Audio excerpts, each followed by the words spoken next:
Feels good to be back on the road. What?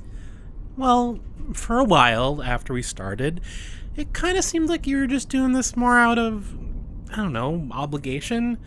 It's nice to know you're actually enjoying yourself. Yeah, on occasion. We had taken some time off for the holidays, visiting family since Faulkner seemed to be off our backs, and now we were finally getting back to investigating. I had gotten wind of a story from upstate New York about some potential Bigfoot tracks. Admittedly, it wasn't much to go on, but it was only a day's drive away, so I figured, why not check it out? So we're looking for another Sasquatch? Yeah, specifically the Genoskwa. It's a creature from Iroquois legends. The name means stone giant. They were also referred to as the Otni-Yarhead or Otni-Yarhe, which also means stone giant, or something more like stone coat. And the reason for the name is that they supposedly had rock-hard skin that was impervious to weapons. Now, according to these legends, they were said to be super violent. They would apparently twist the heads clean off of their victims. Just pop them right off. Jesus! Yeah. Supposedly, they would raid Iroquois camps and take victims. Some of them would get their heads popped, and then the rest would be eaten in a great feast.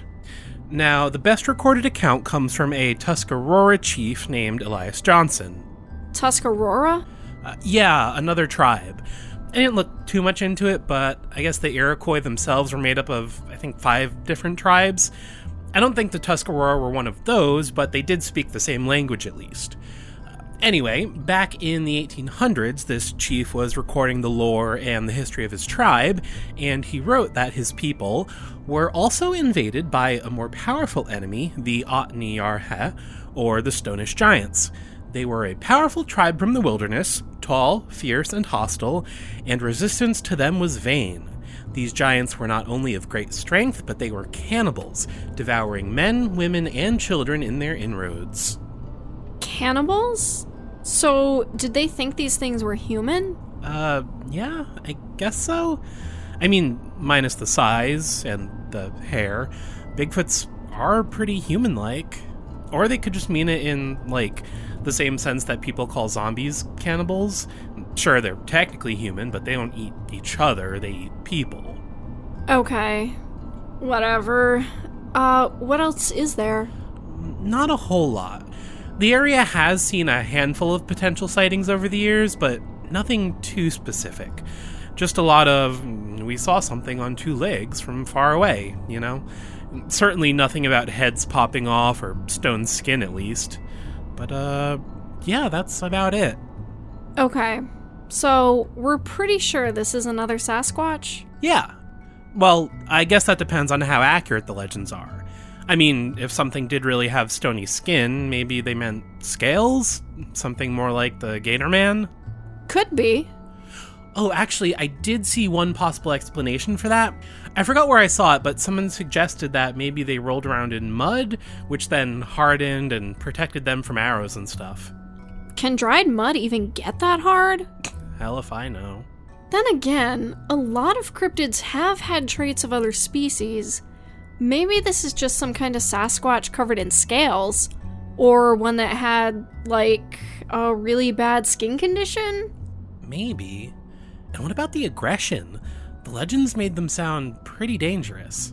Well, the Grassman was aggressive too, but it was just trying to scare people off and defend its territory. This is probably the same thing. Yeah, but the Grassman didn't kill anyone. Maybe it would have if it were really pushed. Maybe hunters or warriors or whatever went onto the Genoskwa's land and weren't scared off. Maybe it was kill or be killed. And then, what, they attacked the camps as retaliation? I know Bigfoots are probably pretty smart, but you think they might be capable of that? It's possible. Oh, that's a scary thought. Yeah, don't cross Sasquatch.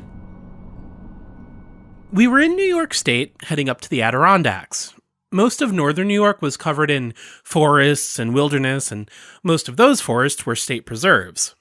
Coincidentally, we would also only be a few hours away from Lake Champlain, where our journey into the world of cryptids first began. Anyway, we stopped in a town called Tupper Lake, booking a room and dropping off Fritz, before heading out into the wild. Our journey took us down a winding, narrow road, finally ending at a small dirt parking lot. There was only one other car there, but we could already tell that something was wrong. Oh my god, I think there was a crash. A crash? Out here in the middle of nowhere? Oh, I hope everyone's okay.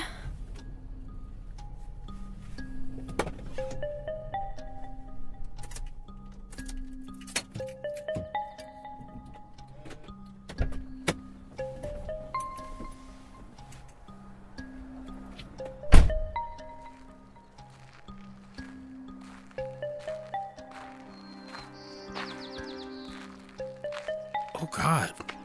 Jesus, that's a lot of blood. But none of it's on the car. This couldn't have been a crash. What the hell happened?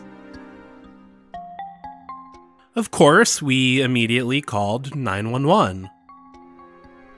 Okay. Thank you. Well? They said they would send someone, but it'll probably be a while since we don't know what happened and there isn't any immediate danger or obvious victims at the moment. Also, we are kind of out in the middle of nowhere. So what do we do now? Do we just go back to investigating? I don't know. They might want to talk to us when they get here. Why? We have no idea what happened. No, but I don't know. We were the ones that found it. So we decided to return to the car and wait until the police or rangers or whoever showed up to help. Lucas, you don't think... What? This Genoskwa, it's supposed to be aggressive. You think a Bigfoot did that? Or, I don't know, maybe a bear or some other big animal? But I don't think it was human. A person couldn't trash a car like that. Okay, so what are you saying? Well, I say we do what we came here to do. We go find it. And stop it? Yeah. Yeah, if this really is a cryptid, it's on us. Should we call in the Ordo for backup? No, we don't have time. Cops are on their way, thanks to us. I don't want to let any of them get hurt. We need to go out there now. Alright, let's get the rifle. Whoa! Easy there. Let's just focus on tranking it first. We'll put it down if we have to, but let's see what we're dealing with before we jump to lethal force. Fine. Take the cattle prod then. So, once we were all geared up, Mia took a moment to focus her thoughts. Now, in the past, she's usually had pretty good luck at finding other Bigfoot-like creatures with her powers, and since that was what we were most likely dealing with, it seemed like the best course of action. Well? Nothing. Nothing? Seriously? Nope. Haven't you been able to sense all the other Bigfoots? Yeah, I have. Then what does this mean? Well, it means either this isn't a Sasquatch, or it's not close enough to sense, or being able to sense Sasquatch types just isn't a given. Of course, it also means that we have to do this the old-fashioned way. With that, we headed off into the woods. After about 45 minutes, we found our first clue. Well, the second clue if you count the destroyed car. Anyway, it was a footprint. Definitely looks like Bigfoot to me. Yeah, it's humanoid all right, that's for sure. But so much bigger. I think this might be closer in size to the Dewey Lake monster. Yikes. That thing was like 10 feet tall and made of muscle. And if it's aggressive too, no wonder people were so scared of it. We continued on and very soon found ourselves on the trail of an awful smell. Finally, cautiously, we came into a small clearing, and our fears were confirmed. We had been following the smell of death. We could now see two lifeless bodies in front of us. Jesus fucking Oh god, this guy's head is completely turned around. Just like the stories. And this poor girl, impaled on a stump.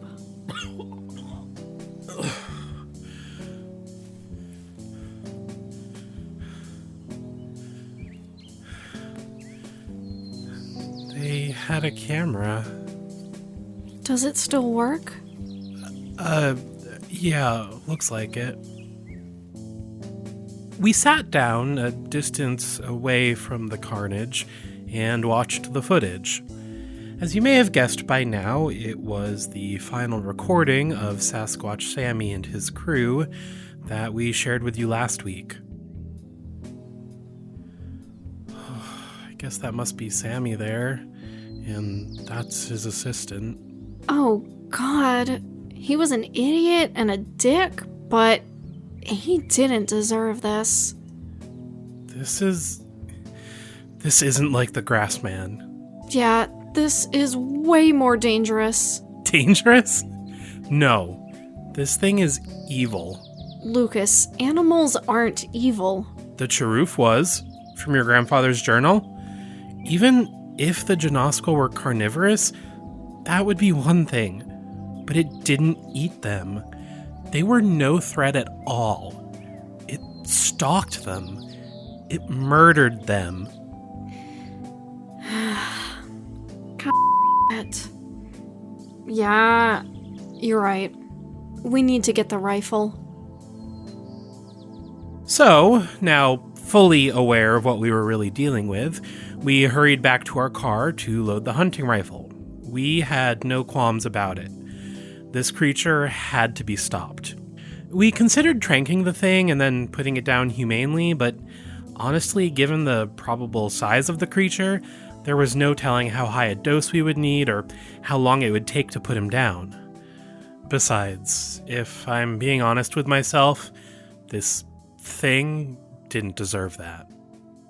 Instead, armed with the rifle, we went back out into the woods with renewed purpose.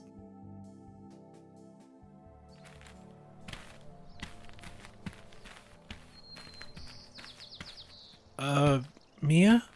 Yeah? Were these tracks here before? No, they weren't. And you still can't sense anything? No. I think we're the bait. There's no other option. I was afraid you'd say that. Don't worry. There's a reason these things are called elephant guns. Even if it really is covered in rocks, this'll punch right through. You know, assuming you don't miss. Thanks for the vote of confidence. Listen, this is probably the dumbest and most dangerous thing we've ever done. I trust you, but I need to know that you can handle this. I can do it. I found a spot to get situated in, looking into a small clearing in the woods, and we did our best to conceal me. Then, Mia went into the middle of the clearing and started yelling. Hey, Genoskwa, you out there? I know you just love killing. We got a perfect victim right here. Come on, you bastard! Mia later told me that as the creature stepped into the clearing, she attempted to reach out with her powers one last time. She said it was unsuccessful, but it must have at least affected the creature enough to confuse it, because it paused long enough for me to line up a perfect shot. Not to be too graphic, but with a pull of the trigger, the creature's head disappeared into a fine red mist, and the body fell with enough impact to shake the ground. Once that was done, we returned to our car and started packing up. When officers finally arrived, they inspected the scene, and then, obviously, we brought them to the site of Sammy and his assistant. We thought it would be better to not mention the recording, and officially their deaths were listed as the result of bear attacks. Having done all we could, we left the woods and returned to Tupper Lake. Oh my god, that's terrifying. I'm so glad you're okay. Me too. Why do you have to go after the dangerous ones? We didn't know how bad it would be. Don't the legends specifically mention how deadly they are? Yeah, but you can't always trust the legends. I know. I just worry. I'll be fine. I promise. Alright. Listen, I gotta run, but next time you let me know before you go looking for something that might eat you. Okay, I will. Bye. Bye. Hey, I forgot to tell you, but I think I know what happened. What do you mean? With the Genoskwa. If it had always been so close to people, there probably should have been more reported attacks in the area. Or at least, disappearances. Right. Well? Well, I looked into it, and there was actually a pretty big forest fire nearby back in August. What if the fire was on Genoskwa territory? Destroyed its home, pushed it closer to people? Huh. Yeah, you're probably right. I'm just glad we got there before anyone else got hurt. Yeah. R.I.P., Sammy. Field notes. Genoskwa. The creature stood just under 11 feet tall, with gray fur and darker gray skin. Its shoulders were covered in horns or scale-like protrusions, which, when combined with its coloring, could definitely give the impression of being rock-like. Besides that, though, it did definitely resemble another member of the Sasquatch family. Overall, this thing was big, tough, and, well, evil. I hate to ascribe such a human trait to an animal, but it murdered 3 people, even if it did lose its home in a forest fire. Lucas is right, this creature was evil. Most animals don't just kill for the sake of killing. Out in the wild, this kind of aggression is a total anomaly. Now, I don't know if there's more than one Genoskwa, but hopefully they weren't all displaced by the fires. As for Sammy and his crew, he did make some Sasquatch calls. That probably lured the creature closer in the first place and sealed his fate. This job really sucks sometimes. End field notes.